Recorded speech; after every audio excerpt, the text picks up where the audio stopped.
చందమామ కథ పొదుపు రహస్యం. పడమటి తీరాన గణేశుడు, గంగాధరుడు అని ఇద్దరు యువకులు ఉండేవారు. వాళ్ళు ఒకే గ్రామంలో ఉండి చిన్నతనం నుంచి కలిసి తిరిగారు.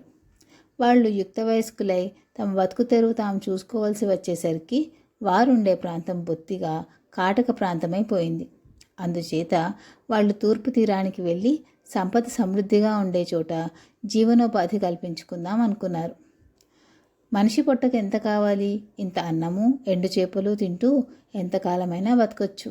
అలా పొదుపుగా జీవిస్తూ కష్టపడి సంపాదించిన దానిలో నుంచి సాధ్యమైనంత మిగుల్చుకున్నామంటే అది పెట్టుబడిగా ఏ వర్తకం చేసుకున్నా జీవితం సుఖంగా గడిచిపోతుంది అన్నాడు గంగాధరుడు. అలాగే పొదుపుగా జీవించి పైకి వద్దాం అన్నాడు గణేశుడు. ఇద్దరూ ప్రయాణం చేసి తూర్పు తీర ప్రాంతం చేరుకున్నారు. ఇది సుక్షేత్రం. ఎక్కడ చూసినా ఏపుగా పెరిగిన పైర్లు కనిపించి వారి కళ్ళను ఎంతో ఆనందపరిచాయి. స్నేహితులిద్దరూ ఒక నగరం చేరారు. అక్కడ వర్తకం కూడా బాగా సాగుతున్నది. నగరం చేరుతూనే స్నేహితులిద్దరూ చీలిపోయారు. 1-2 పాటు ఎవరి కృషి వాళ్ళే చేసుకోవడము, ఎవరి అదృష్టాన్ని వారే వెతుక్కోవడము, ఒకరి బరువు ఇంకొకరి మీద వేయకుండా ఉండడము మంచిది అని వారికి అనిపించింది. గణేశుడు దొరికిన పని ఏదైనా చేసి రోజు పొడుగునా శ్రమపడి డబ్బు సంపాదించసాగాడు. గంగాధరుడు చెప్పినట్టే అతను వరి అన్నము, ఎండు చేపలు తింటూ సాధ్యమైనంత తక్కువ ఖర్చుతో కాలక్షేపం చేస్తూ వచ్చాడు. కానీ గణేశుడు ఎంతో కాలం ఇలా చేయలేకపోయాడు. ముఖ్యంగా అతనికి తిండి గురించి అసంతృప్తి ఏర్పడింది. దగ్గర డబ్బు ఉండగా నోరు కొట్టేసుకోవడము అతనికి సాధ్యం కాలేదు. అందుచేత ఒకనాడతను కోడిని కొని వండుకొని తిన్నాడు. దాంతో అతనికి ప్రాణం లేచి వచ్చినట్టు అయింది. సుఖంగా తినడానికి కాకపోతే ఎంతో శరీర కష్టం చేసి డబ్బు సంపాదించినందుకు ఫలితం ఏమిటి అని అనుకున్నాడు. అయినా ఒక వంక తాను పొదుపు నియమాన్ని ఉల్లంఘించినందుకు మనసు బాధపడింది. అందుచేత అతను మళ్ళీ కొన్నాళ్ళు అన్నము, ఎండు చేపలు తింటూ గడిపాడు.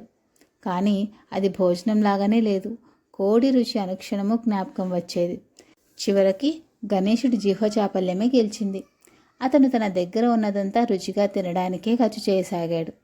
తిండి సుఖంతో మిగుల్చుకున్న డబ్బంతా అయిపోవడం అలా ఉంచి అతనికి పనికి ఒళ్ళొంగకుండా పోయింది. దీని ఫలితంగా అతను అన్నము, ఎండు చేపలు కూడా కొనడానికి తగినంత సంపాదించుకోలేని స్థితికి వచ్చేశాడు. ఈలోపల గంగాధరుడు పొదుపు నియమంతో బాగుపడ్డాడు.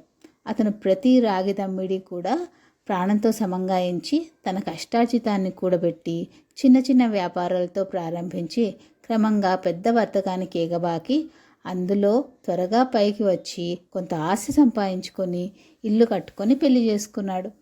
తనతో పాటే కట్టుబట్టలతో వచ్చిన గంగాధరుడు తానున్న నగరంలోనే ధనికుడుగా బతుకుతున్న సంగతి గణేశుడికి తెలుసు.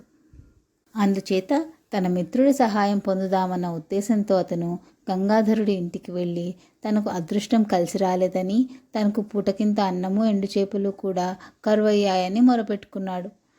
నీకు అన్నము, ఎండు చేపలు అందేటట్టు నేను చూస్తాను, నువ్వు నీ కాళ్ళ మీద నిలబడు అని గంగాధరుడు గణేశుడికి తన ఇంటి ఆవరణలో ఒక చిన్న గుడిసె వేయించి రోజు బియ్యము, ఎండు చేపలు అతనికి పంపుతూ వచ్చాడు.